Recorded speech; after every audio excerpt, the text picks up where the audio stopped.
Obrigado, Fernando.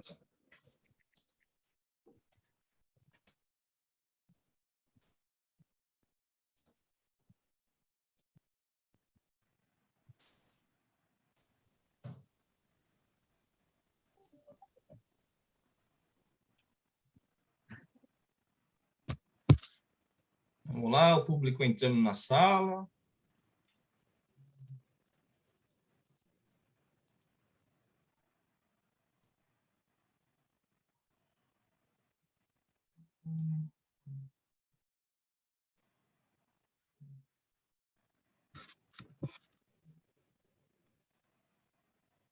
Vou dar mais um tempinho, né, gente? Enquanto o pessoal vai entrando, né? Tá dando load aqui do pessoal do Zoom, mas já adiantando, uma boa tarde a todos. Boa tarde. Mestre Daniel, boa tarde. Mihara-san, tudo bom? Tudo bem? Olá, Fernando, boa tarde a todos, tudo bem? Tudo bem, Celso? Como é que você está? Eu estou ótimo, graças a Deus, tudo bem. Então tá bom. Descansou bem no feriado aí? Ah, sim, né? Apesar de feriado, eu prefiro não descansar muito, viu? Fazer algumas atividades aí que a gente não consegue fazer no dia a dia. Sim, correria, né? É isso Bom, aí. gente, vamos lá. Vou dar aqui, então, o start, né, da nossa comissão, dou como aberta, né? Boa tarde a todos. Né? Hoje nós temos duas excelentes palestras aqui, né? Um sobre crimes tecnológicos, com o Dr. Yuri, e o outro com o Dr. Diogo, né? No trabalho remoto. O Dr. Diogo está no Rio de Janeiro nesse momento, e o Dr. Yuri está em Alphaville, certo? Então vamos lá, né, gente? Dou como aberta. Boa tarde a todos, né? Sejam bem-vindos, e principalmente aqueles que são novos, né, na Câmara, né? Quem quiser, que gostaria de se apresentar, a gente dá um espaço daqui a pouco para vocês, tá bom? Ricardo San, dou a palavra para você. Ok, boa tarde a todos. Me ouvem bem? Sim, perfeitamente, Ricardo. Obrigado, Fernando. Bom, pessoal, é uma alegria aí reencontrá-los aqui, ainda que virtualmente. Quero agradecer a participação de todos, quero cumprimentar todos com uma boa tarde. Espero que aproveitem essas palestras. Os temas são muito interessantes, atuais.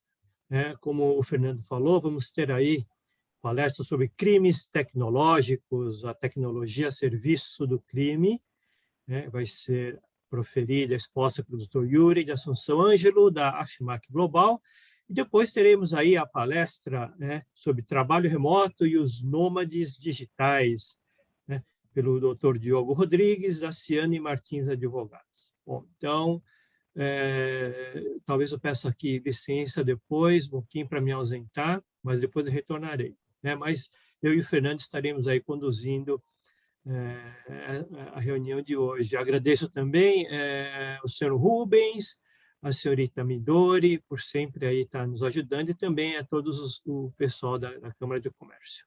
Uma boa tarde, então, e bom proveito. Devolvo a palavra, Fernando. Obrigado. Vamos lá, então, gente. Bom, nesse instante, se alguma empresa nova, né, que né, está aqui presente e gostaria de se apresentar, a gente dá esse espaço nesse momento, né? A gente está com né, as reuniões presenciais e os almoços, infelizmente, né, por enquanto, suspensos na Câmara, né? E nesses almoços, nesses encontros, as empresas costumavam se apresentar, né? Se alguém gostaria de apresentar sua empresa, né, inclusive você, como novo associado, esse é o momento. Tem alguém aqui na sala, gente? Bom, acho que o silêncio está me dizendo que não. Bom, vamos dar aqui a continuidade, então, né?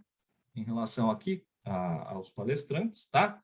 Bom, o Dr. Yuri, ele vai ter um compromisso, né? Por volta de 16h45, que é exatamente né, o tempo da segunda palestra. Então, ele vai se ausentar e pedir desculpas, né? Yuri vai falar sobre isso, né? Então, a gente vai adiantar aqui a palestra, né? O horário da palestra. E se vocês tiverem perguntas ao Dr. Yuri, por favor, pergunte durante a palestra, tudo bem, gente?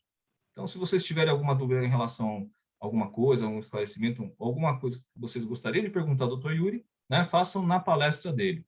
E, posteriormente, o Dr. Diogo, né, assim também da mesma forma, né?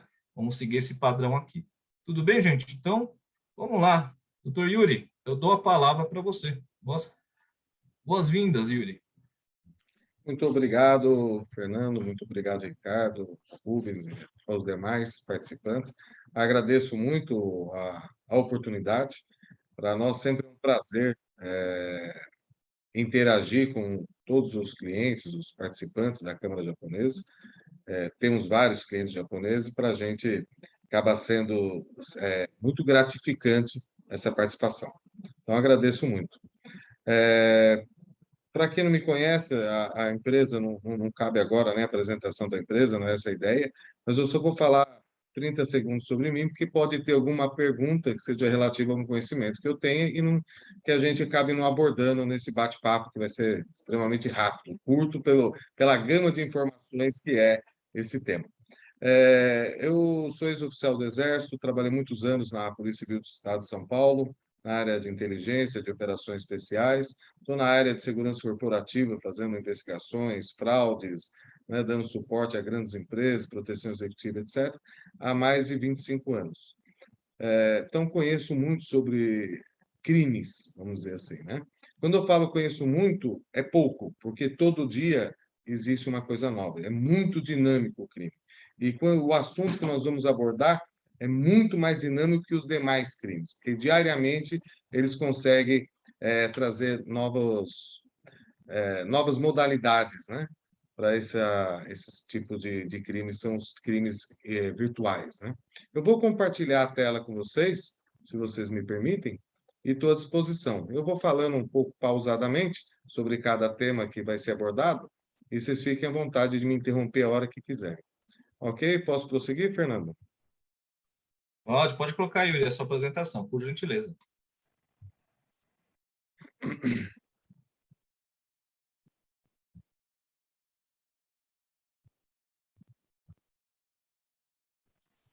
Ô, Yuri, se tiver alguma pergunta aqui no chat, né, já te ajudando aí, eu te chamo a atenção, tudo bem, gente? Então, assim, aqueles que não gostariam de abrir o microfone para perguntar durante a apresentação do Yuri, pode colocar aqui no chat que eu direciono a pergunta a ele, tudo bem, gente? Vamos lá. Muito bem. Então, mais uma vez, muito obrigado.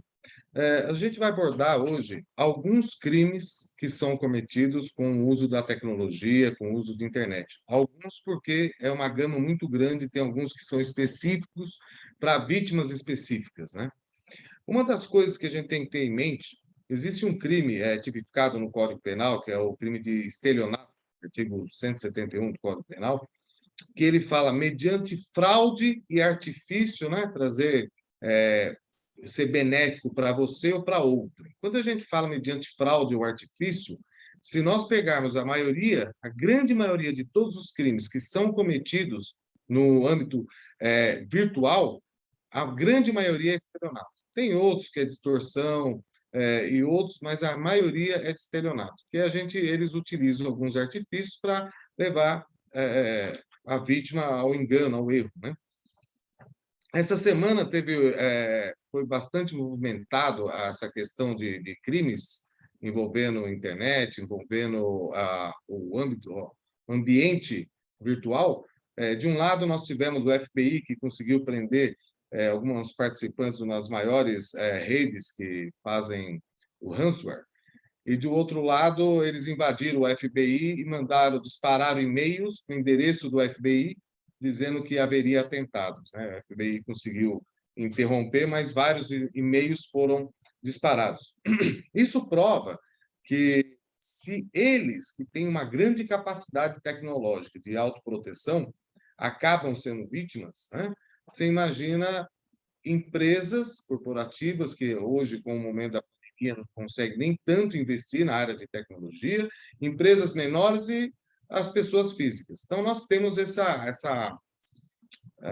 a falta desse tipo de ferramenta. Então, uma das coisas que a gente tem que ter em mente, está na primeira página aqui, é a questão de treinamentos contínuos, né? E a prevenção com o uso da tecnologia. Quando a gente fala treinamentos contínuos, imagina uma empresa com 100 funcionários, se você, de forma contínua, não alertar ele dos riscos e você espetar um pendrive que você adquiriu de um amigo, adquiriu de uma forma que você não tem certeza que ele está limpo, ou de acessar através de computadores da empresa determinados sites, você está deixando vulnerável não só a sua máquina, mas a rede. Porque várias invasões dependem do erro humano, tá? Salvo algumas exceções que tem um equipamento, tem hoje em dia, só a título, quem não teve oportunidade de ouvir ainda, existe uma empresa israelense de tecnologia que ela inventou um software que esse software permite não só no smartphone comum, como o iPhone, que tem uma tecnologia de proteção maior, serem invadidos por esse software. Uma vez invadido, logo que foi inventado, precisaria do proprietário dar um aceite em determinada convite ou alguma coisa. Hoje, se tem informação que não há mais necessidade do aceite. Então, esse software permite que eles invadem, liga sua câmera, som, etc., de qualquer equipamento smartphone, inclusive do iPhone. Então, existe uma série de tecnologias. De um lado, você tem as empresas governamentais, as entidades governamentais que criam essas tecnologias para proteção, e, de outro lado, você tem empresas, né, onde são hackers, são grupos criminosos que criam uma série de ferramentas para obterem vantagens pecuniárias em dinheiro. Como eu falei que é só alguns que nós vamos estar falando, gente, como eu disse, são muitos os crimes. Nós vamos falar um pouquinho sobre cada um desses aqui. Clonagem de WhatsApp, o boleto falso, fraudes bancárias, sextorção, o que teve um grande aumento agora no período da pandemia, eu explico logo a seguir. O golpe do falso leilão e falso empréstimo. Golpe do amor, é o golpe conhecido como Dom Juan.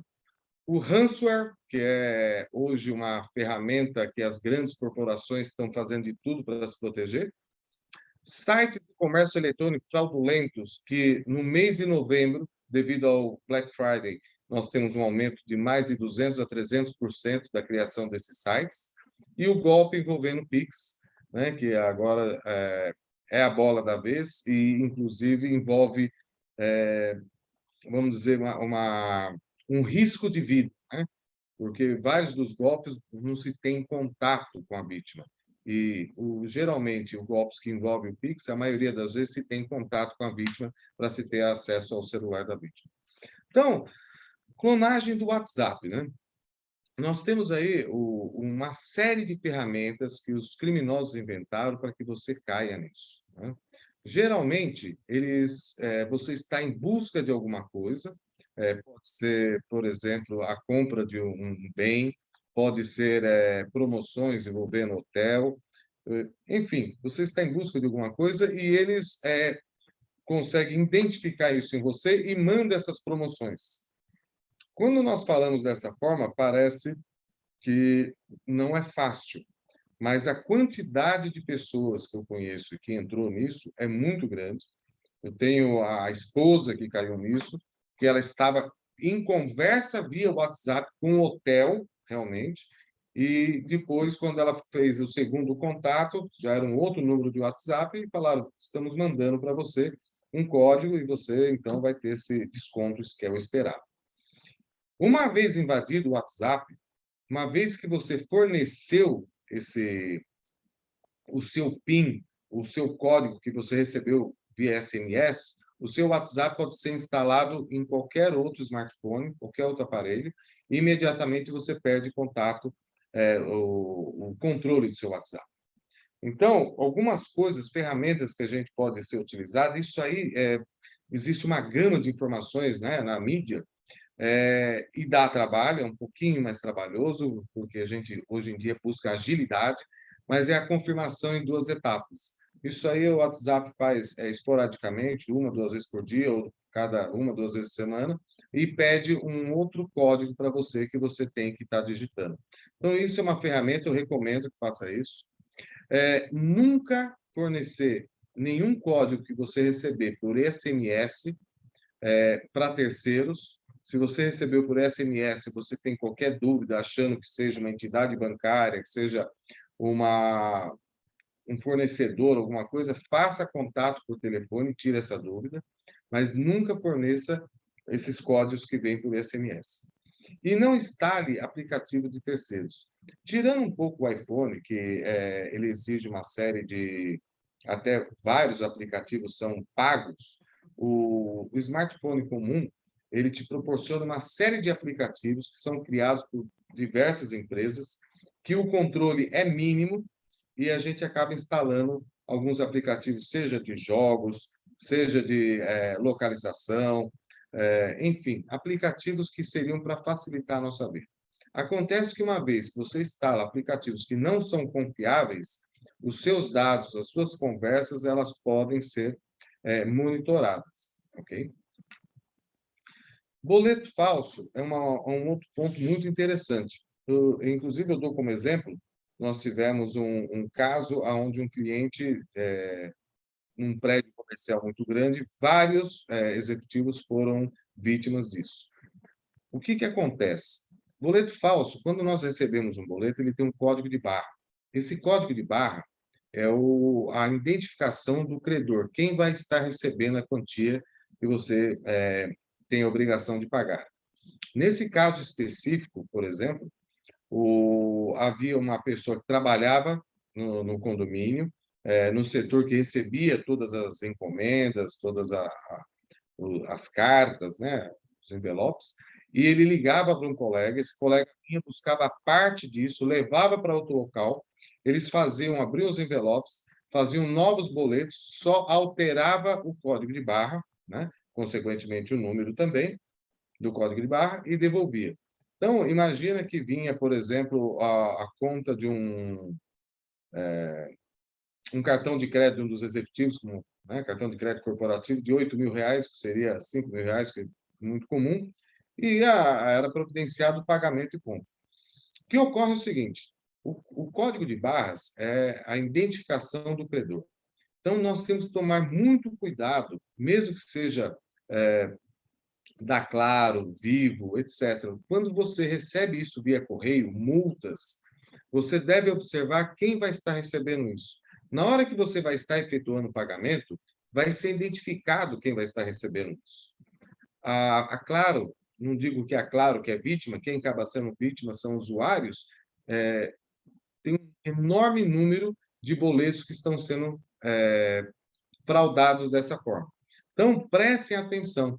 É muito comum você ir pagar um boleto que seria em favor de um banco ou em favor de um terceiro, de uma empresa, e você vai ver que o beneficiário, na verdade, trata-se de uma pessoa física. Essas pessoas físicas, para que vocês entendam, são pessoas simples, que são abertas contas em nome deles, geralmente são em cidades do interior, não sei o porquê, algumas, a maioria, mais de 50%, é no estado de Minas Gerais, cidades pequenas, mas esses cartões que seriam dessas pessoas ficam em posse dos criminosos aqui. Então, quem acaba tendo acesso, resgatando esse dinheiro, são eles.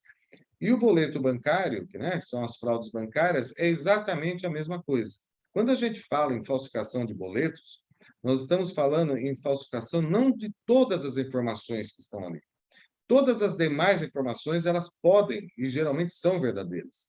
O que são alterados são os códigos de barras. Basta alterar o código de barra, um número, e esse valor que você pagar vai em favor de terceiro. Uma outra coisa que aconteceu, que com a pandemia, houve um grande aumento do uso do e-commerce. Todo mundo, sem poder sair de casa, começou a fazer um grande uso da internet. Também aumentou muito o uso das redes sociais. Em contrapartida, o que é natural do ser humano é sempre buscar a sua cara metade, que tem os mesmos gostos que você. Com a pandemia, o uso das plataformas de relacionamento houve um up muito grande. Então, a quantidade de pessoas que buscou essas plataformas tentando encontrar alguém que fosse do seu perfil foi muito grande. Com isso, vários criminosos fizeram uso dessas plataformas para ter oportunidade de se aproximar das pessoas. Não se trata de carência, não se trata de forma alguma de criticar o uso dessas plataformas, não é isso que a gente aborda nesse momento. O que a gente aborda é o seguinte: quando a gente está, imagine, numa pandemia, ou mesmo fora da pandemia, porque elas já eram bastante utilizadas, e a gente busca alguém, imagina eu, criminoso, quando a gente, no início, eu falei do crime de estelionato, entenda que o criminoso, ele vai entender a sua necessidade e vai se aproximar de você oferecendo o que você precisa. Então, nessas plataformas de relacionamento, o que acontece é exatamente isso. Quando começa o bate-papo, eu dou um exemplo, e imagina que eu estou tendo uma conversa com uma moça, ela fala, eu gosto de bicicleta. Fala, eu amo andar de bicicleta, eu gosto muito de moto, eu tenho uma moto, etc.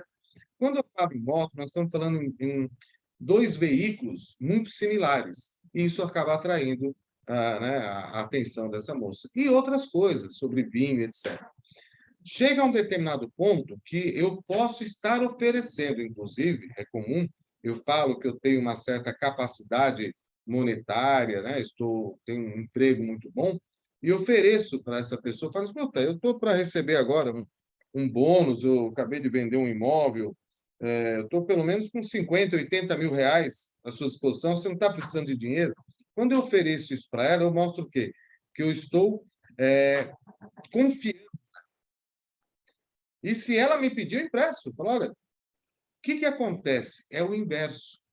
Dali alguns dias eu falo, você não sabe, fui enganado, pegaram todo o meu dinheiro. E vou explicando, eu acabei de comprar um veículo, pra você ter uma ideia, ia pagar à vista. Né? E agora eu preciso o quê? De 4 mil reais. Nem dinheiro, não é? Né? Só para dar a entrada aqui. E estou sem esse dinheiro. Né? Eu ia pagar à vista o carro.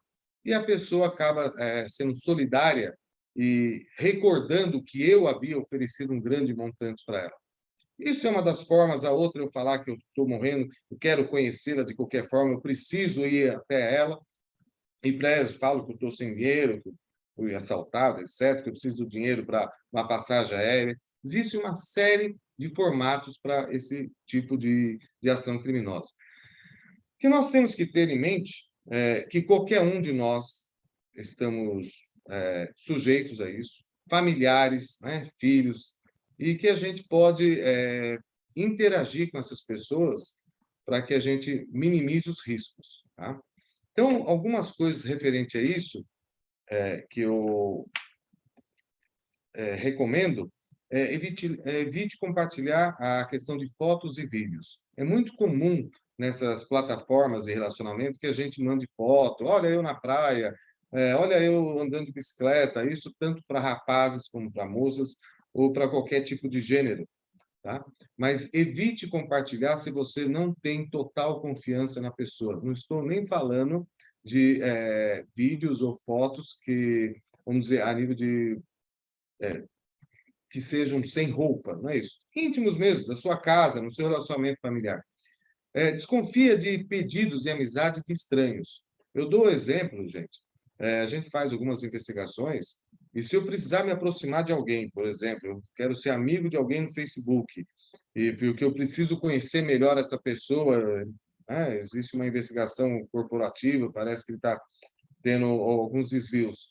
E essa pessoa, por exemplo, é um dentista, eu vou dizer que eu sou dentista, que eu fiz faculdade com ele. Ô, João, você não lembra de mim? No pedido de amizade, eu induzo ele a acreditar que me conhecia. Então, evite aceitar pedidos de amizade de pessoas estranhas.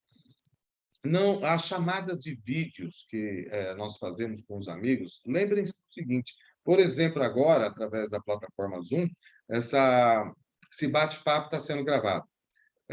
Se não fosse na plataforma Zoom, fosse através de um celular, de um WhatsApp, qualquer outra ferramenta, é possível gravar, seja externamente ou através de softwares no equipamento.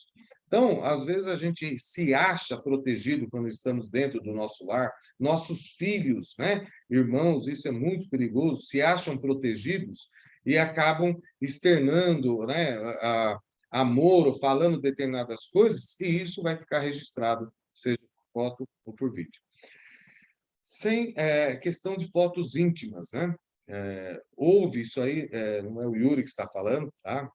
Houve um grande aumento de compartilhamento de fotos, realmente fotos bem mais íntimas, de pessoas com poucas roupas ou sem roupas, né? Durante a pandemia foi uma necessidade do ser humano, vamos dizer assim, e isso é um risco muito grande também.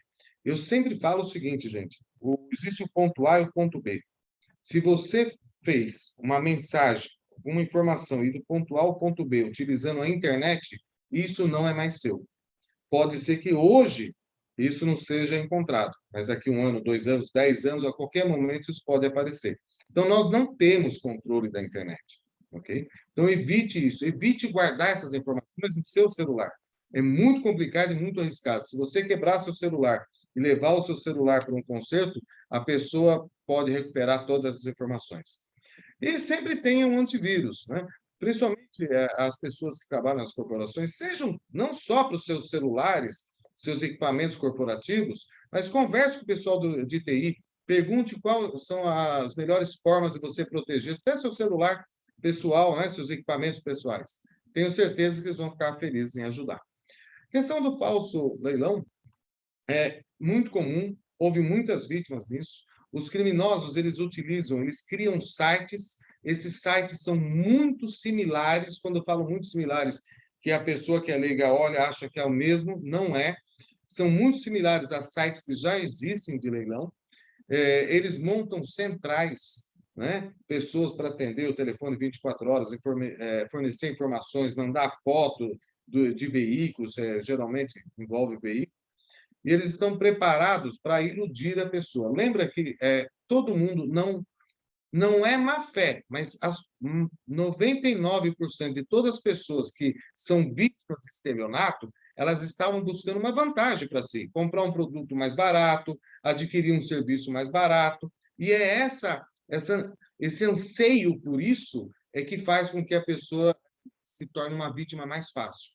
Então, ela acaba sendo iludida por esses profissionais do crime e acaba participando, dando lance, e geralmente são informados que ganharam, e é pedido para eles um certo valor de entrada, que é obrigatório, inclusive no caso de leilão, né? E para empréstimo é pedido uma série de documentações que as pessoas fornecem. Com essas documentações é possível o cometimento de outros crimes, né? Também na questão dos empréstimos, eles pedem um determinado valor para fazer uma busca, né? Um background check seu, para ver se você é compatível com aquele valor que eles pretendem te emprestar, e aí você acaba perdendo, né, uma grande quantidade de dinheiro. Conheço pessoas que chegaram a dar entrada em 2 veículos, né, valores pequenos, 20 mil de um, 20 mil de outro, para carros que valiam em torno de 80 a 100 mil reais, e tiveram esse prejuízo, mas acreditaram, porque o site é muito similar.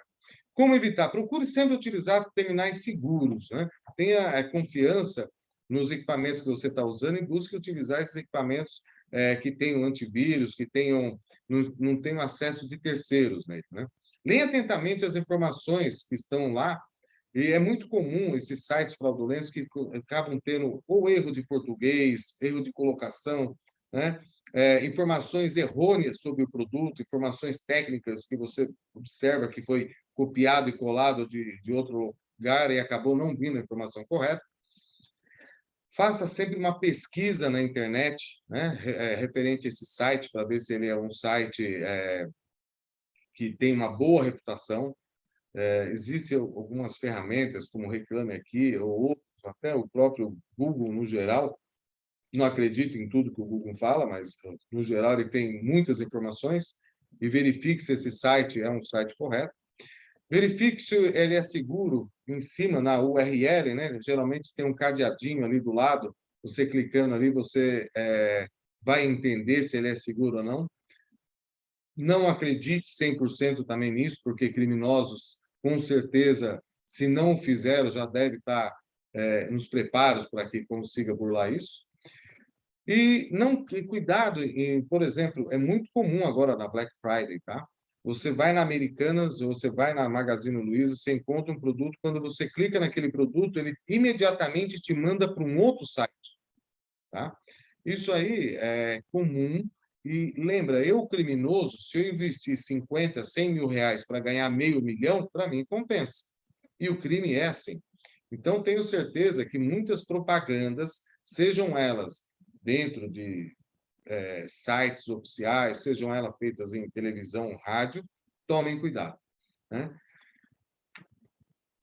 O golpe do amor, né? O golpe do amor, que é, como a gente estava citando, que é a questão da pessoa induzir a outra a ter essa confiança e você se aproximar, né? Eles se aproximam de você, eles criam perfis que são falsos, de pessoas que têm uma personalidade e uma aparência muito próxima de você. Inclusive, isso é feito muito a nível de adolescentes, tá? Porque eles pegam alguns adolescentes até fora do país em questão, para que não seja identificado rapidamente a foto, e colocam para moças para jovens, e eles se identificam muito. E com isso você acaba criando uma grande expectativa, e com essa expectativa a ideia é sempre ter uma recompensa pecuniária, sempre você ganhar um dinheiro. E acaba acontecendo, acaba conseguindo. Quando eu falo sobre isso, eu falo que todos nós somos suscetíveis, nós seres humanos temos dias melhores, dias piores, e cada um tem uma personalidade, e muitas vezes vocês podem verificar isso até em questão religiosa, que seja qualquer religião, que você ouve e fala, puxa, essa mensagem era para mim. Isso ocorre com esses criminosos que são muito bem treinados para que eles consigam acessar psicologicamente a sua vítima. Então, algumas recomendações que nós fazemos, se a pessoa, ou você conhece alguém, é um familiar, é um amigo, peça para que sempre haja um diálogo, né, com os seus parentes, com seus amigos, como está acontecendo, como está sendo esse tipo de relacionamento. Nunca marcar nenhum tipo de encontro num lugar que seja ermo, num lugar que você não tenha controle. Não é porque você marca numa praça que você tem controle. Se você marcar numa praça às 23 horas, você não vai ter controle. Então, busque sempre onde tenha muita gente, aonde, se você gritar, você vai ter condições de socorro. Desconfie sempre se a pessoa pedir qualquer valor para você, né? Se pedir emprestado, alguma coisa. Puxa, eu já estou me relacionando há 3, 4 meses com essa moça, ela é do Canadá, né? E ela falou que está com problema de saúde, se eu podia ajudar com qualquer coisa. Não é normal, tá?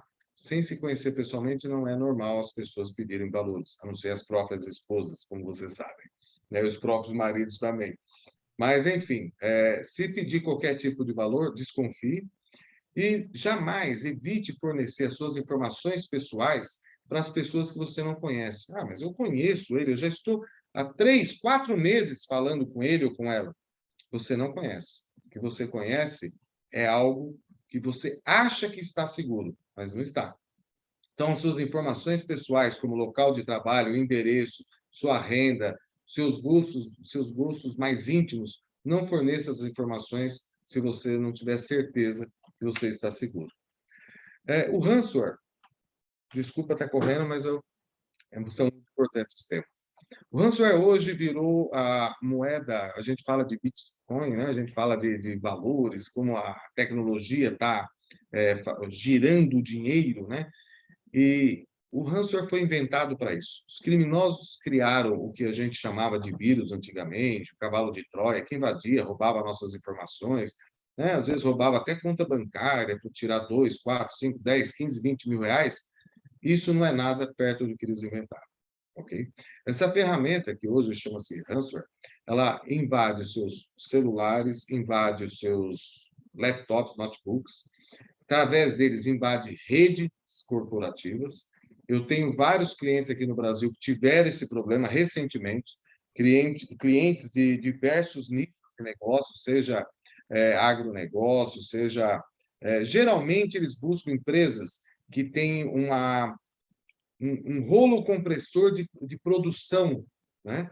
Por que isso? Porque enquanto está produzindo, se você conseguir cessar isso da empresa, você imediatamente vai trazer um prejuízo para ela.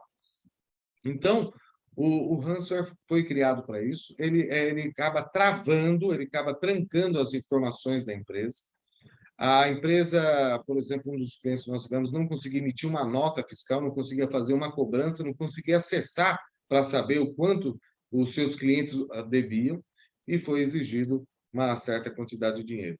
No meio doméstico, pessoa física, ocorre isso? Ocorre também, mas no meio corporativo o prejuízo acaba sendo muito mais violento, e é isso que eles buscam, né?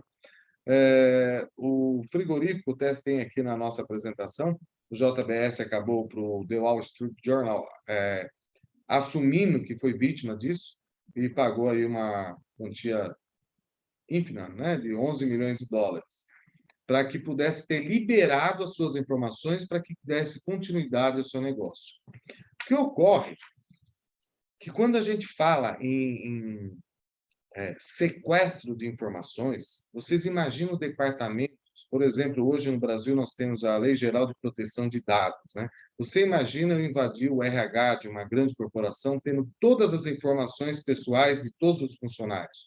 Você imagina eu impedir que essas empresas tenham a capacidade de efetuar cobrança, de receber, né? de efetuar pagamentos, né? Então, esse é o target principal dos ransomwares hoje. E o que ocorre é que, muitas vezes, as empresas elas investem em tecnologia e, vou dar um exemplo, que invista 1 milhão, tá, de dólares, mas alguns departamentos de TI eles acabam não se... uma coisa que o ser humano tem que fazer constantemente, que é sempre buscar informações, se você deixou 12 meses, 24 meses, 2 anos, um sistema de proteção sem ter um upgrade, você já está vulnerável. E foi isso que aconteceu, por exemplo, com um dos clientes aqui que nos procurou e nós demos suporte. Então, nós temos que ter uma consciência muito grande. A área de tecnologia, eu não sou da área de tecnologia, né? Sou um bebê perto deles, eles têm que ter essa consciência, buscar um upgrade constante, buscar informações constantes, né? Eu cito aqui o Sodinokibi, né, que inclusive que é o conhecido como Review, que essa semana o FBI prendeu algumas pessoas que eles tinham feito vários ataques, inclusive contra órgãos federais americanos, e a ideia que se tem é que eles tenham obtido um pequeno lucro de 81 milhões de dólares no ano de 2020. Nós estamos falando de um grupo de pessoas, não faço ideia do tamanho desse grupo, não deve ser muito grande, que obteve um grande valor. Isso é o que é divulgado. Saibam que muitas empresas que são vítimas disso, dependendo do valor, preferem pagar e esquecer o assunto do que acabar indo para a mídia, como ela acabou tendo uma falha e deixando vazar as informações que ela detinha. Site de comércio eletrônico fraudulentos, agora nós estamos no ápice disso, como eu disse, no mês de novembro, Black Friday, muitos sites, vocês olham, são sites idênticos a outros já que estão no mercado há muito tempo. Eles utilizam isso para que a gente né, tenha produtos muito mais baratos, a gente vai atrás disso. É normal esposas, filhos, etc., clicarem nisso, e esses sites acabam direcionando você a uma organização criminosa, onde você vai estar efetuando a compra, acreditando que efetuou a compra, e você nunca vai estar recebendo esse bem. Então, referente aos sites, mais do que nunca, principalmente nesse mês de novembro, que é a grande procura por facilidades, né, objetos, né, de bens e consumos muito mais baratos, faça uma pesquisa no mercado sobre o valor do produto. Às vezes você tem um produto que vale R$1.000, alguém, olha, na promoção R$200, não faz sentido, tá? Leia atentamente as informações do produto, como eu disse, esses sites, eles costumam ter erros de português, né? Faça pesquisas sobre a reputação desse site, principalmente se você clicar e ele te direcionar a outro lugar, cuidado, esse outro endereço, esse outro site, faça pesquisa sobre ele. E, gente, sempre a gente tem que desconfiar, né, de preços que são muito mais baratos do que está no mercado. Não faz muito sentido. Hoje, infelizmente, o último nosso tema é um tema que ele vem muito recorrente e está trazendo um prejuízo para qualquer tipo de pessoa. Quando eu falo qualquer tipo de pessoa, é porque não importa o quanto você tem na sua conta bancária, você não é escolhido pelo poder aquisitivo que você tem, você é escolhido porque você está em posse de um smartphone ou um iPhone, que é os golpes onde envolve o Pix, ok? A mídia vem noticiando, infelizmente, tem várias vítimas que acabaram se machucando, alguns perderam a vida. O que nós temos que ter em mente, primeiro, é a autoproteção. Uma das coisas que eu falo é que o Pix ele veio para trazer realmente uma agilidade, né, nos negócios, agilidade pessoal para cada um, mas a gente tem que saber utilizar ele. Para isso, eu recomendo que tragam, que tenham determinados cuidados pessoais, ok? Uma das coisas é assim, o Banco Central, ou qualquer entidade que não seja o seu banco de relacionamento, eles não fazem nenhum tipo de cadastramento. O seu cadastramento só pode ser feito no seu banco de relacionamento. Uma vez feito isso, você já tem o ícone, né, do seu banco, é normal que a gente tenha isso no smartphone, e quem tem o ícone do banco, o criminoso, em compensação, sabe que ele é possuidor, então, geralmente, do Pix, e vai tentar utilizar isso, né, de forma muito rápida para que ele obtenha valor. Eu brinco que nós, brasileiros, somos, né, muito criativos. Alguns dizem que o sequestro relâmpago foi inventado aqui no Brasil. Eu realmente acredito, e as informações realmente dizem isso, que nós inventamos essa modalidade de crime. E agora, através do Pix, basta eu parar para assaltar alguém, eu criminoso, e ele tem posse de um celular, eu perco ali mais 1 minuto e meio, ou ele fica sobre a minha posse, ponho ele no carro e faço ele fazer as transferências para as contas que eu desejar. Uma das coisas, nunca vocês devem tentar negociar com nenhum criminoso, ok? Não existe nenhum valor, senhoras e senhores, não existe nenhum valor nada, nenhum bem de consumo, diamante, dólar, ouro, que valha a sua vida, certo? A sua família não troca você, algumas esposas sim, mas a sua família não troca você por esses bens. Então, nunca tentem negociar com nenhum tipo de criminoso. Se vocês forem vítimas, atendam ele da melhor maneira possível, felizmente eu tenho que falar isso, para que cesse o mais rápido possível a ameaça contra vocês. O que eu posso falar sobre o Pix é o seguinte, não existe hoje nenhuma ferramenta mágica que vai impedir, se você estiver sobre a guarda, se você estiver sob o controle de um criminoso, vai impedir que você tenha que fazer essas transferências. Mas nós podemos utilizar determinadas ferramentas, algumas ações que vão acabar nos protegendo. Uma delas é nunca deixe na página inicial o ícone do banco, tá? Tanto o iPhone como o smartphone, dependendo da marca, existe uma série de formatos que você pode deixar esse ícone mais oculto. Então, deixe ele de forma que você vai ter trabalho de localizá-lo, vai ter que entrar numa pasta, entrar em outra para localizá-lo, mas não deixe ele na tela inicial. Existem alguns aplicativos, eu estou estudando um deles agora, se eu já tiver certeza ele funciona para esconder o ícone, mas eu não tenho certeza da idoneidade dele, então, por enquanto, posso recomendar. Mas existem aplicativos que escondem outros aplicativos. Se alguém do TI da empresa de vocês, alguém conhecedor disso, indicar e garantir que você está pondo lá dentro, né, o ícone de acesso à sua agência bancária, se garantir que é algo seguro, utilize. E coloque limites, né? Eu sei que hoje a gente acaba utilizando para muita coisa o Pix, mas coloque limites que sejam normais para vocês, apesar que podem ser alterados a qualquer momento por vocês. O nosso tempo, se eu estou certo, Fernando, eu acho que chegou ao fim, é isso, né? E eu estou aberto a qualquer pergunta, e se eu puder responder, respondo imediatamente. Se eu não puder, a gente busca a informação. Agradeço a todos o tempo de vocês, estou à disposição. Olha, terminou pontualmente, hein, Yuri? Pelo amor de Deus. Pontualidade aqui, sensacional. Mas realmente a palestra magnífica, viu, Yuri? Realmente acho que essas são as grandes modalidades, né, do crime hoje, né? Mais do que nunca, né? Gente, aqui alguém gostaria de fazer pergunta ao Dr. Yuri, gente?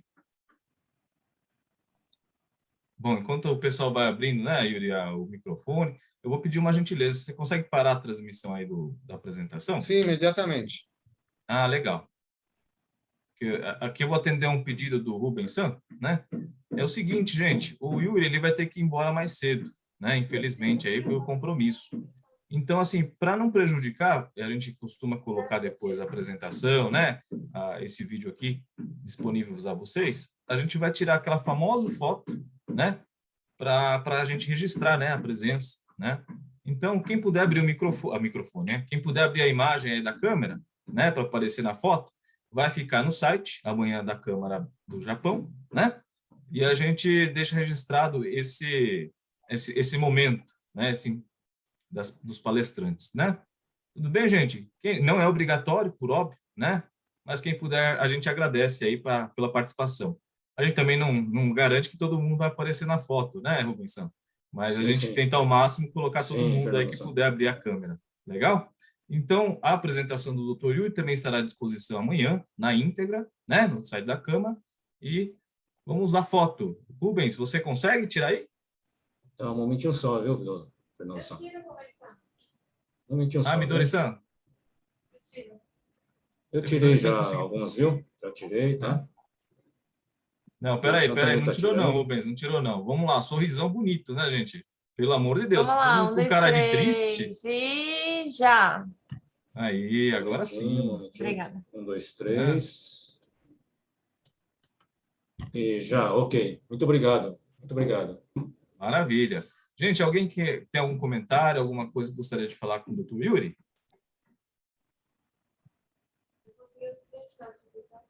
Pessoal meio tímido, viu, Yuri? Bom, Fernando, eu deixo aberto a todos os participantes, né, a todos da Câmara, se tiverem alguma curiosidade, alguma coisa a qual puder colaborar, ajudar ou responder, que podem, inclusive, quiserem endereçar para mim, fiquem à vontade, quiserem endereçarem para a Câmara e vocês repassarem para mim, o que eu puder estar ajudando, para a gente sempre é um grande prazer. Tá bom? Estou sempre à disposição. Maravilha, doutor Yuri. A gente, em nome da Câmara, agradece, né, a sua palestra, né? Brilhante, por sinal.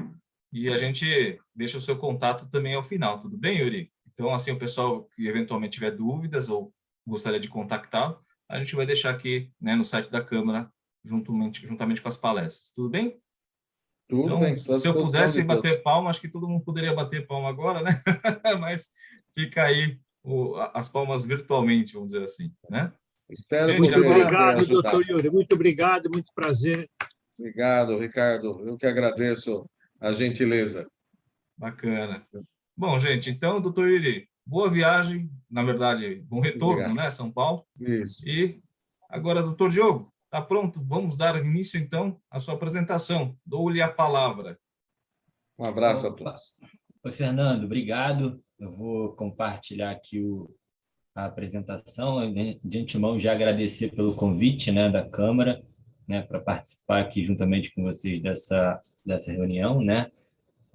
Tenho participado, já estive outras vezes aqui acompanhando, né, as palestras, e agora a gente vai estar aqui, né, falando um pouquinho sobre um tema que é interessante, né, bem atual, e que a pandemia, de alguma forma, acelerou, né?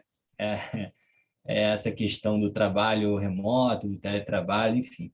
Vou compartilhar aqui a minha tela, né, com um arquivo, e a gente começa aqui a nossa apresentação.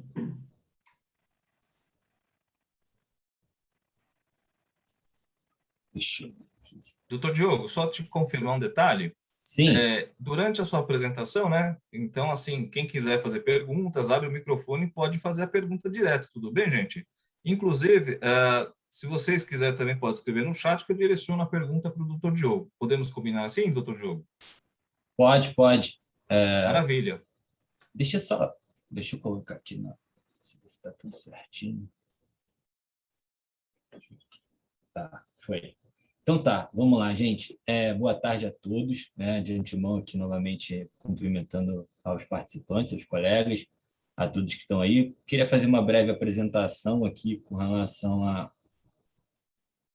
a minha área de atuação, né? Eu trabalho aqui no escritório Ciano Martins e sou responsável aqui, sou advogado associado sênior responsável pela área trabalhista, né, do escritório. Basicamente, a gente atua, né? Nossa área de atuação, nosso nicho específico é a parte do shipping, né? A gente tem também muita coisa relacionada à indústria da energia, petróleo, óleo e gás, enfim. Então, a Câmara convidou para que a gente estivesse aqui falando sobre alguns pontos importantes, que é a participação dessa palestra, e eu tomei por bem, né, trazer essa questão do trabalho remoto e dos nômades digitais, né? O que seria isso? Fernando, deixa eu só, estou com uma dificuldade aqui com relação a conseguir estender. Deixa eu só ver se eu consigo. Deixa eu ver aqui. Não está indo. Deixa eu só ver aqui uma coisa. Não é isso. Não tem jeito, vai ficar assim. Tá, vamos lá. Voltando aqui, deixa eu ver. Então, a gente vai estar falando nessa tarde, né, sobre o trabalho remoto e os nômades digitais. Inicialmente, eu gostaria de apresentar aqui alguns conceitos, né, que são importantes para a gente começar a tratar desse tema. E o primeiro conceito é o que é o trabalho remoto, né, ou o teletrabalho, que a gente está habituado aí a partir da pandemia. Isso, algum tempo atrás, era uma tendência, né, e que, no futuro, com o advento da tecnologia, com a mobilidade global, a tendência era que isso acontecesse, mas por conta da pandemia, isso se antecipou de alguma forma, né? Então, a gente começou a ver as empresas tendo uma necessidade de se ajustar com relação a essa questão da atividade presencial, né, por conta de uma restrição provocada pela pandemia, e aí houve aí uma movimentação nesse sentido, em que as empresas se viram com a necessidade de realmente regulamentar, de estabelecer esses critérios de trabalho remoto, de teletrabalho, de home office, né? Porque a gente tem algumas nomenclaturas que são utilizadas para designar esse tipo de atividade. E aí, inicialmente, eu gostaria de trazer esses conceitos aqui para a gente começar a trabalhar e a abordar esses pontos que nós iremos ver a seguir. O que seria, então, esse trabalho remoto, né? São os indivíduos que trabalham de fora de um escritório, do espaço, do ambiente tradicional, né, físico, que nós estávamos acostumados a vivenciar, né, todos os dias dentro das atividades, das rotinas de trabalho, né? E esse local, ele muitas vezes, né, tradicionalmente é conhecido como se essa pessoa estivesse trabalhando de casa, mas a gente pode, né, estender um pouco esse conceito para que é a pessoa que vai trabalhar fora desse ambiente tradicional, né? E ela pode estar trabalhando de casa, de um hotel, né, distante do seu escritório, né, físico, do espaço físico do seu empregador, e incluindo outro país, né? O que foi o que começou a acontecer agora, né? A gente, num primeiro momento da pandemia, essas pessoas foram deslocadas para esse teletrabalho, para exercer as atividades, né, de trabalho remoto, de home office, mas elas estavam em casa. Com o passar do tempo, com a liberação, né, a diminuição das restrições, né, essas pessoas começaram também né, os profissionais começaram a tentar ir para outras cidades. Isso falando de um âmbito nacional, né, dentro do próprio Brasil. Foram para outro estado, para uma outra cidade, e agora a gente tem, né, situações até de pessoas trabalhando em outros países. E é por isso que é importante esse tema e a forma que nós estamos aqui abordando nessa tarde, para demonstrar quais são os riscos, né, e os cuidados que as empresas devem ter com essa situação, né, provocada e acelerada pelo processo da pandemia. E aí, o que seria o nômade digital, né? Também trazendo esse conceito. Seriam os profissionais que se utilizam da tecnologia para realizar o seu trabalho a partir de qualquer local e, às vezes, né, até cruzam fronteiras para combinar viagens e turismo com trabalho. Então, a gente tem esse cenário do trabalho remoto possibilitando, né, pessoas a trabalharem de qualquer lugar, né, do mundo, né, onde essas pessoas estarão se deslocando, né, para outros locais, para outras regiões, para outros países e até fomentando, né, de alguma forma, a economia também, né, o crescimento. E a gente tem um cenário de vários países, né, que, principalmente aqueles que vivem, né, que dependem do turismo, criando, né, vistos específicos para esse tipo de trabalhador, para esse tipo de profissional, que é o que a gente conhece e vem chamando de nômade digital. Então, seguindo aqui esse conceito aqui, isso que a gente está abordando, vale a pena até destacar também que existem assim, dados, fontes, né, que informam que 38% dos nômades digitais, né, ganham algo em torno de 75 mil ou mais, dólares anualmente, ou mais. Né? Existem aí questões apontando para isso, pesquisas também apontando para esse ponto. Os Estados Unidos possuem mais de 10 milhões de nômades digitais, a título de curiosidade, né? Mostrando como isso já não é uma tendência, mas é uma realidade. E que, por conta do fenômeno da pandemia, do que aconteceu, que foi provocado, de alguma forma se antecipou. E é extremamente importante, né, que as empresas estejam analisando essas questões, verificando os riscos, né, dentro do seu contexto, com seus profissionais, para evitar problemas futuros, situações corriqueiras e que poderão desencadear riscos maiores para os empregadores. Né? Então, você tem também, nessa condição, você pode ter profissionais, né, incluindo CEOs, você pode ter escritores, programadores, professores, enfim, uma gama de profissionais que podem, né, estar exercendo esse trabalho remoto, né, e sendo um nômade digital. Mas aí a gente vem aqui para o aspecto, né, legal dessa questão, que é importante que a gente pontue também, que é de acordo com a nossa legislação, né, com a CLT, sobre o aspecto trabalhista, principalmente. Por quê? Porque esse modelo de teletrabalho ele não estava previsto na lei, mas ele foi trazido com a reforma trabalhista. Né? Então, a gente tem um modelo de contrato novo trazido pela reforma trabalhista que está ali, né, entre os artigos 75A e 75E da CLT, da Consolidação das Leis do Trabalho. E o artigo 75B, especificamente, né, até coloquei, fiz questão de pontuar e colocar aqui, ele estabelece o seguinte, que considera-se teletrabalho a prestação de serviço preponderantemente fora das dependências do empregador, com a utilização de tecnologias de informação e comunicação que, por sua natureza, não se constituem como trabalho externo. E aí o parágrafo único diz que, mesmo que seja estabelecido esse regime de teletrabalho, que a empresa opte por conceder ao seu profissional, ao seu colaborador, a possibilidade de exercer a sua atividade de forma remota, isso não afasta a possibilidade da empresa, em alguma ocasião, exigir, né, o comparecimento desse funcionário, desse empregado, né, ao seu ambiente de trabalho físico, ao seu espaço físico. Então, isso também precisa ser considerado nessa hora de verificar a possibilidade do trabalho remoto e se ele pode ser realizado a uma longa distância ou não da sede, do local, do espaço físico da empresa, porque isso pode gerar um problema para que ele retorne uma eventual necessidade de reunião com o cliente, enfim, reunião de equipe, do time.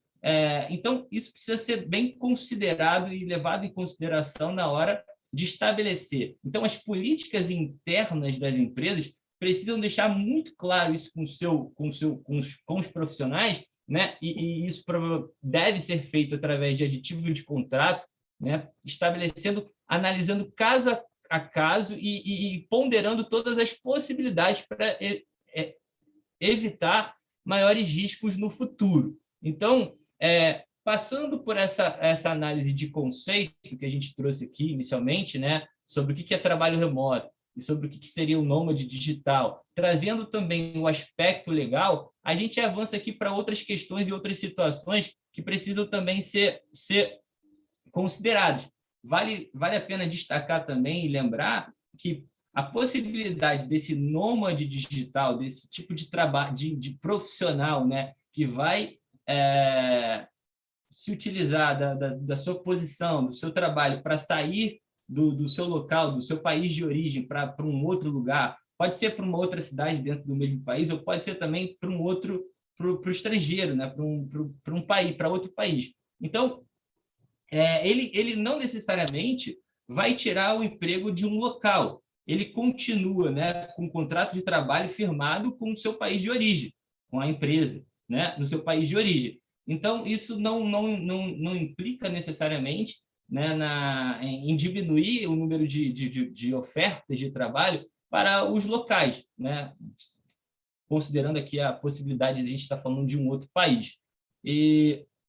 Então, assim, os países, como eu já tinha falado, que saíram na frente dessa questão são aqueles que estão estabelecendo vistos específicos para o nômade digital. Existem países trabalhando com um programa especial, com um programa específico para esse novo tipo, essa nova modalidade de profissional, que está optando por trabalhar, né,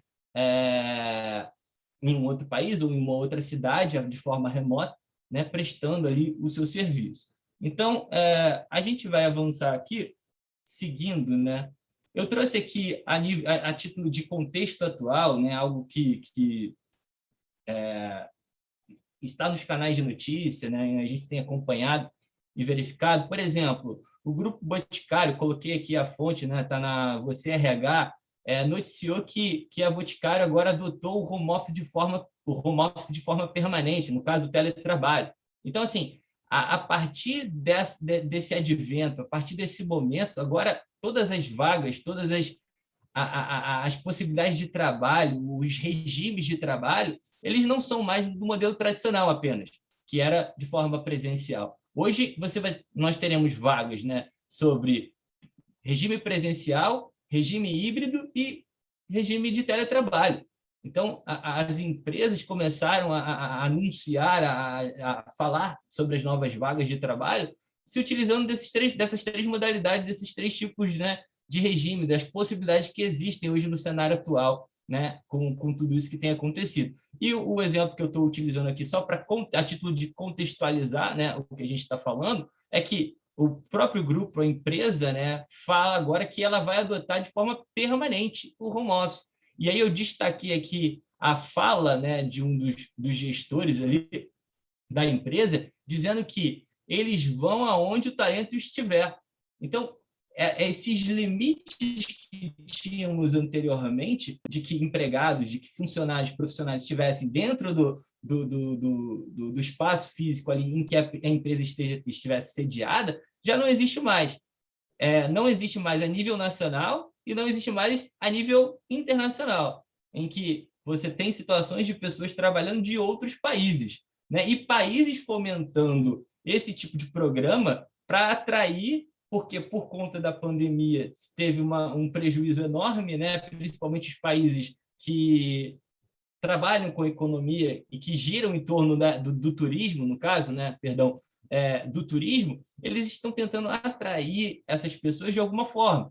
Mas existem alguns pontos aqui que precisam ser ponderados, que precisam ser analisados na hora, né, de autorizar e de permitir que esse profissional trabalhe de forma remota e, se for o caso, em outro país. Então, eu inicialmente trouxe apenas isso a título de ilustração, para que a gente verificasse que, né, o que tem acontecido, o cenário, né, a contextualização disso que a gente está falando, desse tema tão importante. E aí, avançando, a gente vê aqui o caso de Portugal. Portugal, agora, recentemente, ainda, né, nesse mês, né, regulamentou o trabalho remoto, né, e proibiu aí os chefes, né, no caso, os gestores, de entrar em contato com o empregado após o fim da jornada, né, tentando estabelecer, de alguma forma, o direito à desconexão, porque com essa questão do trabalho remoto, muitas pessoas, embora tenham inúmeros benefícios, o fato dela estar exercendo sua atividade de forma remota, muitas vezes em casa, e hoje não necessariamente em casa, mas de algum outro lugar, elas ficaram mais horas, né? Trabalhando, os líderes, os chefes entrando em contato, os gestores, né? E-mail, ligação, enfim, não havia ali uma possibilidade de desconexão. Basicamente, o profissional estava quase que diretamente trabalhando ali o tempo todo conectado com o trabalho, com a empresa. Então, Portugal regulamentou isso agora recentemente, né? O parlamento aí aprovou na sexta-feira essas novas leis e também estabeleceu também que os gastos, né, com eletricidade e internet, de alguma forma, deveriam também ser arcados, compensados pelo empregador, né? E aí entra aí o poder diretivo do empregador, né? O ônus, o risco do negócio de ter que custear, de alguma forma, essas despesas. Então, e as empresas que não cumprirem com essas determinações, né, já que a gente está falando de previsão legal agora, serão, né, multadas, poderão sofrer sanções por conta dessa questão. Aí a fonte está ali, né, a AB2L, de onde eu retirei essa informação, essa notícia. E aí, seguindo, a gente passa aqui para uma análise de situações mais práticas, né? A intenção aqui é demonstrar situações práticas para que a gente visualize, né, o que pode acontecer e, a partir disso, né, verificar os riscos, né, por conta dessa novidade, desse novo formato, dessa nova modalidade que a gente vai vivenciar nos próximos dias, aí, nos próximos anos de trabalho. Então, a partir dessa questão, dessa análise de situações práticas, a gente precisa pontuar algumas questões aqui que são importantes. Por exemplo, né, quais são essas questões introdutórias que, dependendo do caso concreto, devem ser avaliadas de qualquer forma? Por exemplo, a primeira análise que a gente precisa fazer é sob o ponto de vista do fato, né, factual. Ou seja, esse profissional ele pode trabalhar a partir de outra localidade que não seja o Brasil? Isso também precisa ser analisado e verificado, né? Esse profissional não precisa mais retornar ao Brasil para atender uma reunião ou algo do gênero? Esse é um primeiro ponto que precisa ser analisado pelas empresas, né, e pelo profissional também, para saber se ele pode ou não exercer esse trabalho remoto e se tornar, né, um nômade digital, se ele poderia se enquadrar dentro desse perfil que nós estamos analisando aqui. Então, o primeiro ponto de vista a ser analisado aqui, reiterando novamente, é o ponto de vista factual. Esse é o primeiro ponto. O segundo, né, seria uma segunda análise a ser feita, sob o ponto de vista migratório, né? Quais as implicações nessa mudança, né, nessa alteração de domicílio, né? Considerando que ele pode estar em um outro país, e a gente tem uma série de limitações, de restrições migratórias que precisam ser analisadas também, porque esse profissional pode sair do Brasil e ir para um outro lugar, para um outro país, por exemplo, e a legislação desse outro país também precisa ser observada e verificar, sob o ponto de vista migratório, se isso é possível também. Quais as questões que ele precisa obedecer, que ele precisa observar, no caso, né? E para que não gere nenhum tipo de risco também para a empresa e para esse profissional. É um outro ponto aqui também que precisa ser observado. Então, é super importante nessa questão as empresas também ter um tipo de assessoria, né, de empresas que trabalhem com essa questão migratória, de migração. Isso é extremamente essencial, ter essa parceria, ter esse tipo de assessoria para auxiliar e verificar essas questões na hora de permitir ou não que esse profissional esteja atuando, né, de uma outra localidade ou até mesmo fora do país, né, que é o caso que a gente está abordando aqui essencialmente nesse momento. Então, e o outro ponto, terceiro ponto aqui também importante, que a gente precisa considerar nessa análise de situação prática, a gente vai estar vendo, a gente vai trazer alguns casos assim, hipotéticos aqui para a gente analisar. É a situação do ponto de vista fiscal. Isso aqui é extremamente necessário, é importante que isso seja verificado, né? Por quê? Porque a gente tem aqui um conceito que é o do permanent establishment. Que é isso? O que significa isso? É a obrigação né, de alguma forma, de se no local que essa pessoa está trabalhando, haveria necessidade para que esse profissional estivesse trabalhando dessa localidade de manter uma filial ou um CNPJ, digamos assim, aberto naquela localidade para que ele pudesse estar prestando esse serviço. Então, isso também precisa, né, ser mapeado, ser analisado para que isso não venha incorrer em um problema futuro para o empregador, para a empresa. Então, é importante, como a gente estava falando, verificar o ponto de vista do fato, verificar o ponto de vista migratório e também sob o ponto de vista fiscal. Isso é extremamente necessário, verificar se a legislação do local ela exige ou não e se ela tem requisitos para que essa atividade seja exercida e não obrigue que a empresa ou o empregador tenha necessariamente uma filial ou uma empresa aberta naquele local. Isso também é importante, né?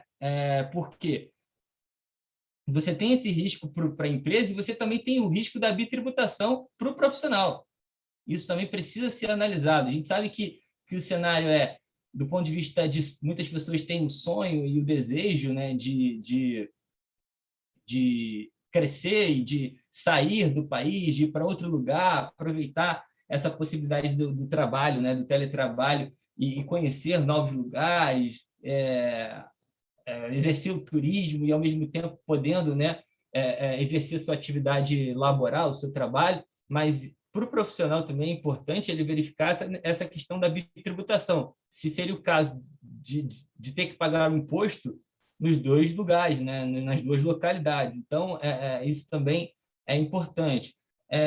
E aí, por fim, a gente passa para uma análise do aspecto trabalhista, né? A gente falou do ponto de vista factual, migratório, fiscal, e agora a gente passa para uma análise do ponto de vista trabalhista, que também é importante. Então, isso precisa deixar claro, isso precisa ficar muito bom definido, que a iniciativa de ir trabalhar em uma outra localidade não está partindo do empregador.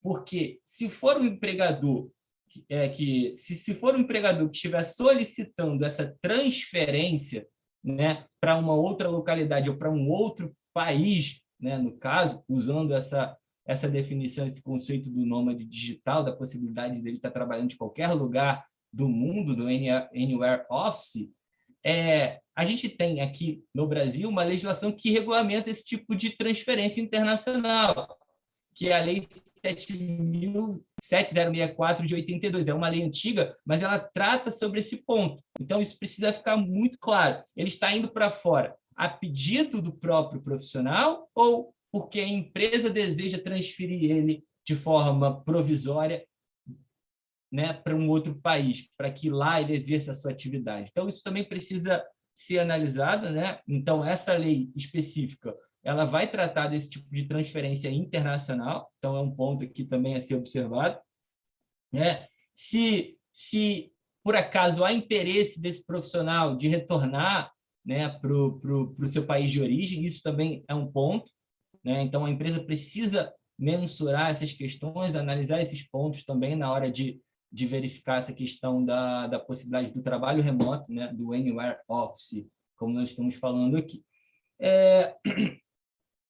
Porque o empregador, a partir desse momento, ele precisa cumprir uma série de obrigações, de requisitos que a lei está impondo a ele. Se, por exemplo, essa transferência se dá por vontade do empregador, o empregador deseja transferir o seu profissional, né, o seu colaborador, ele precisa pagar, por exemplo, a passagem aérea, ele precisa arcar com o adicional de transferência, ele precisa continuar, né, recolhendo o INSS e o FGTS aqui no Brasil. Então, isso tudo vai ser feito através do quê? De um aditivo de contrato. Então, sobre esses 4 prismas que nós falamos aqui e essas análises que nós fizemos de forma introdutória, que nós passaremos para algumas questões hipotéticas, né? Trazendo aqui algumas situações que a gente pode analisar na prática, como se faria, qual seria a resolução para esse tipo de situação. Então, por exemplo, ainda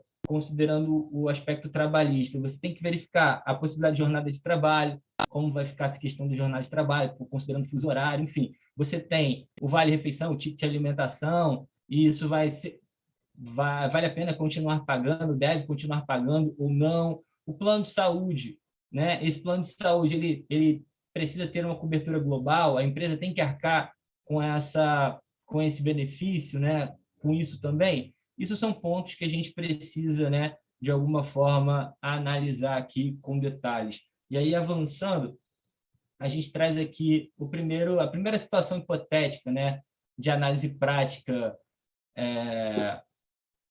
para uma abordagem para a gente conseguir aqui aplicar os conceitos, aquilo que já falamos aqui na teoria, para uma situação hipotética prática que pode acontecer, né, com qualquer empresa e algum empregador ou profissional.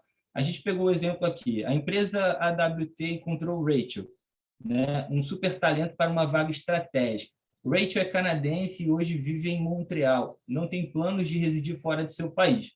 Veja, era uma vaga, né, uma posição estratégica. A Rachel é canadense e a empresa brasileira tem a intenção de contratar a Rachel para que ela exerça esse trabalho, essa atividade profissional, né, de onde ela está. Ela não tem a intenção de sair, né, do seu país de origem, no caso, sair do Canadá para vir para o Brasil, e a empresa AWT brasileira não tem filial no Canadá.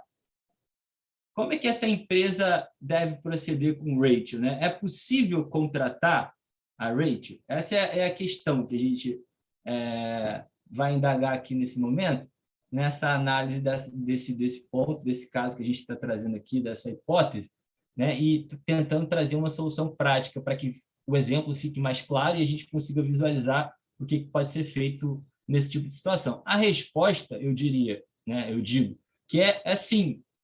A Rachel pode ser contratada, né, para exercer essa atividade de forma remota, né, permanecendo, né, atuando, prestando serviço para a empresa brasileira, para a sociedade brasileira, mas atuando do seu local de origem, do seu país de origem, que é o Canadá, né? Só que, como a gente falou, tem os aspectos migratórios que precisam ser observados aqui, antes de assinar um contrato, né? Um contrato brasileiro, um contrato de trabalho com a Rachel. Isso por ela ser estrangeira. Então, a gente sabe que no Brasil, especificamente, ela teria necessidade de ter uma autorização de trabalho, um visto de trabalho específico, para que ela pudesse exercer essa atividade. Então, assim, inicialmente, a resposta ela pode ser contratada, mas tem uma série de questões migratórias que precisam ser observadas para que esse contrato de trabalho possa ser assinado com a Rachel, né? Então, partindo da premissa de que é possível, de que a Rachel pode ser contratada, então a gente tem aí a Rachel sendo uma empregada brasileira com contrato brasileiro e exercendo suas atividades, né, no Canadá. Então, precisa ser analisada essa questão que eu tinha falado lá atrás do permanent establishment, que é a questão de se tem a necessidade ou não de ter uma filial, ter uma subsidiária, né, um CNPJ aberto da empresa lá no local de origem, no país de origem da Rachel. Esse é um ponto aqui que a gente precisa pontuar e analisar. E aí, como minimizar esse risco, né? Como que a gente pode fazer, como que as empresas podem fazer para minimizar? Porque a intenção aqui e o momento, ele aponta para uma busca de talentos sem fronteiras. É o que vai acontecer, o que as empresas vão começar a fazer, elas vão, como a Boticário, o Grupo Boticário falou, que eles vão aonde o talento está. Agora, com a implementação desse regime de trabalho, do trabalho remoto, não há mais limites físicos, territoriais para a contratação dos grandes talentos ou para a manutenção dos talentos que você já tem, que a empresa já tem, que o empregador já possui como profissional. Então, a luta agora e a busca não tenho limites, né, fronteiriços, então eu vou em busca do profissional. E como que eu vou me resguardar e minimizar os riscos, né, dessas situações, dessas novas modalidades de trabalho que estão diante da sociedade, diante de nós, com a aceleração desse movimento provocado, inclusive, pela pandemia. Então, como é que que esse risco pode ser minimizado, né? Então, se a rede está prestando serviço exclusivamente para a sociedade brasileira e ela não está explorando os recursos do Canadá, o risco de uma exigência, né,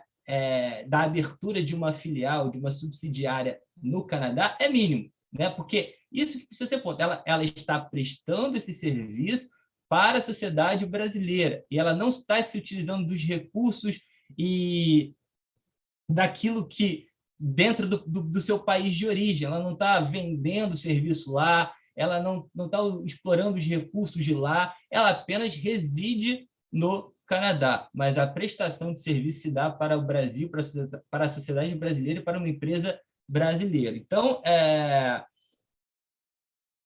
isso é um ponto que precisa ser considerado.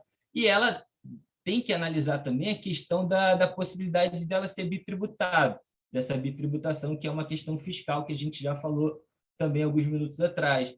E existe a possibilidade. Então, porque ela pode ter a possibilidade de ter que pagar o imposto no Brasil também, né? Não seria 27,5%, mas seria 25%, né, a título de imposto de renda por ser uma mão de obra do exterior, né? Essa tributação é diferenciada, né, de acordo com a lei.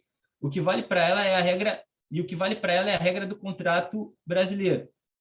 Ela vai se submeter à regra do contrato brasileiro. Então, a única exceção que eu diria aqui é que deve ser observada a questão da norma local em relação à saúde e segurança do trabalho, que, nesse caso, deve-se observar a norma do local em que ela está. Então, no que tange a essas outras questões, a gente trouxe aqui e está apontando para essas situações que podem acontecer. Então, considerando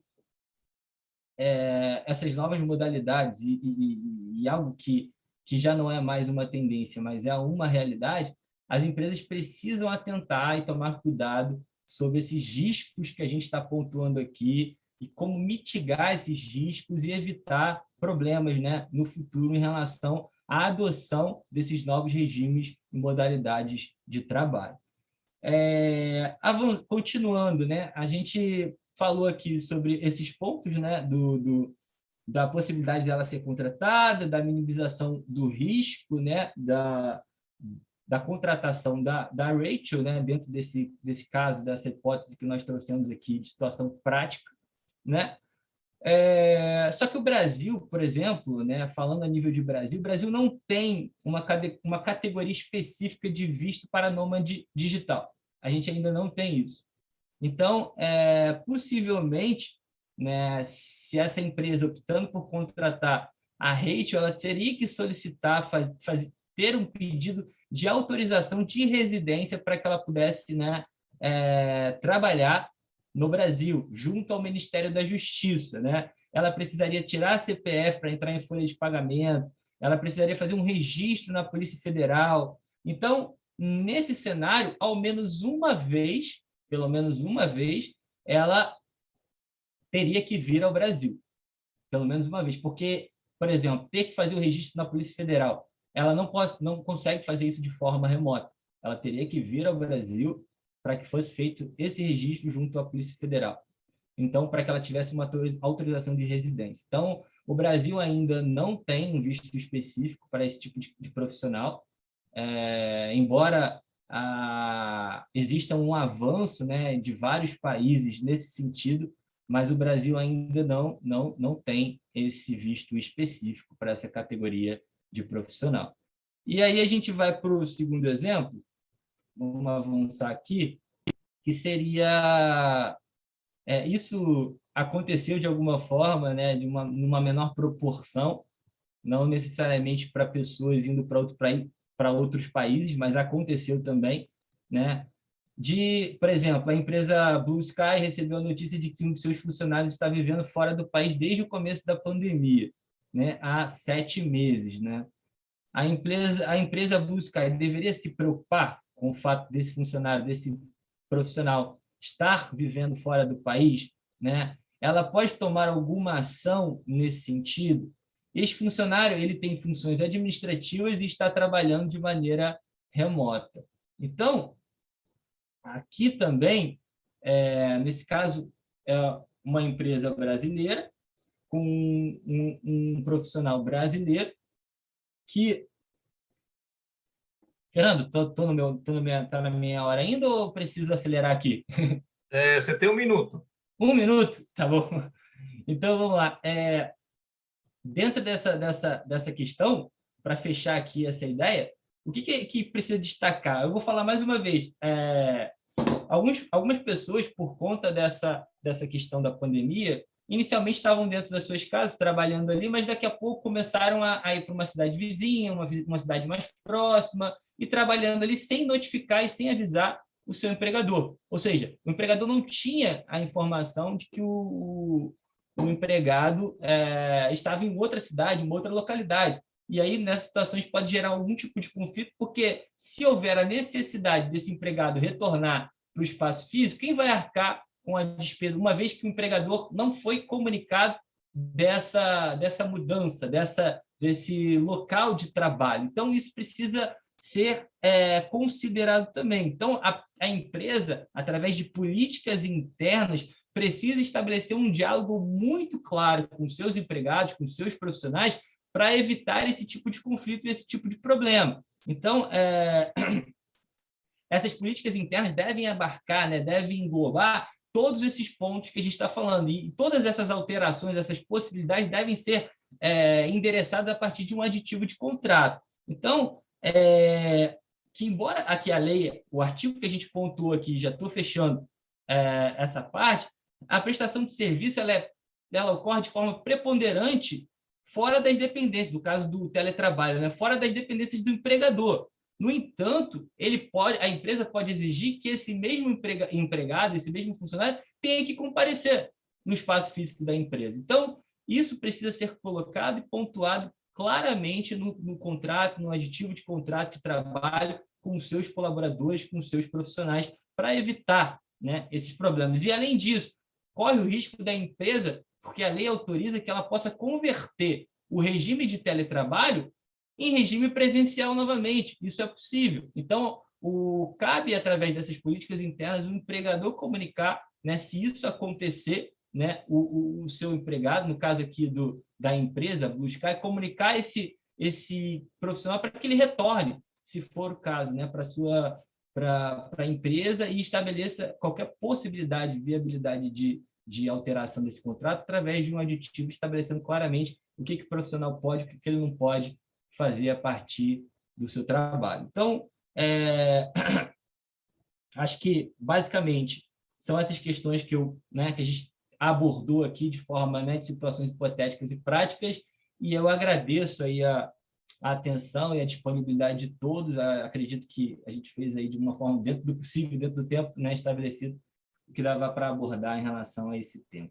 Agradeço a todos. Maravilha, doutor Diogo. Mas é um tema complexo, eu gostaria de parabenizá-lo, viu? Não é fácil falar sobre esse tema, viu, doutor? Então, a gente sabe da dificuldade pelo pouco tempo que tem, para dar a exposição desse tema. Mas vamos lá, doutor? Poderia só tirar aqui a apresentação, doutor Diogo, por gentileza? Opa, só um minuto. Deixa eu dar o stop aqui. Maravilha. Bom, de novo, parabenizando o doutor Diogo pela apresentação. Alguém gostaria de fazer alguma pergunta sobre o tema em questão, gente? Temos aí uns 2 minutinhos aí para isso, gente. Eita, nós, apareceu aqui um chat, um gigante, hein, Diogo? Vamos lá.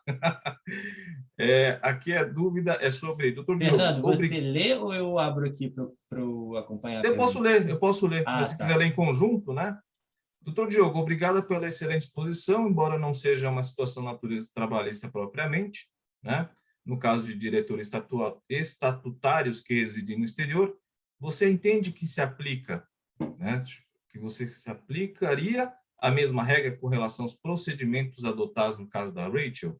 Ou seja, o diretor estatutário deveria também vir para o Brasil e se submeter a todos os procedimentos? Se esse exemplo, que é o Yuri que está fazendo a pergunta, não é isso? Exato. se esse exemplo que o Yuri está utilizando aqui for de um estrangeiro, né, de um diretor, né, um diretor que ele está usando aqui o exemplo, não é isso? Isso. Diretor estatutário, exatamente. Se ele for estrangeiro, ele teria que também, né, estabelecer vir ao Brasil para poder, ao menos uma vez, fazer esse registro junto à Polícia Federal, muito parecido com o caso da Rachel, né? Porque o Brasil ainda não possui normas específicas para regulamentar esse tipo de atividade.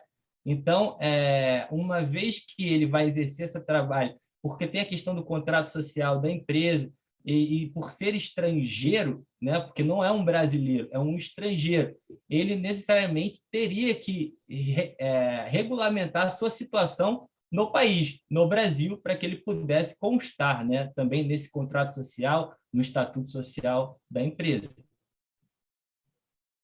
Bacana. Respondido, Yuri-san? Tudo bem?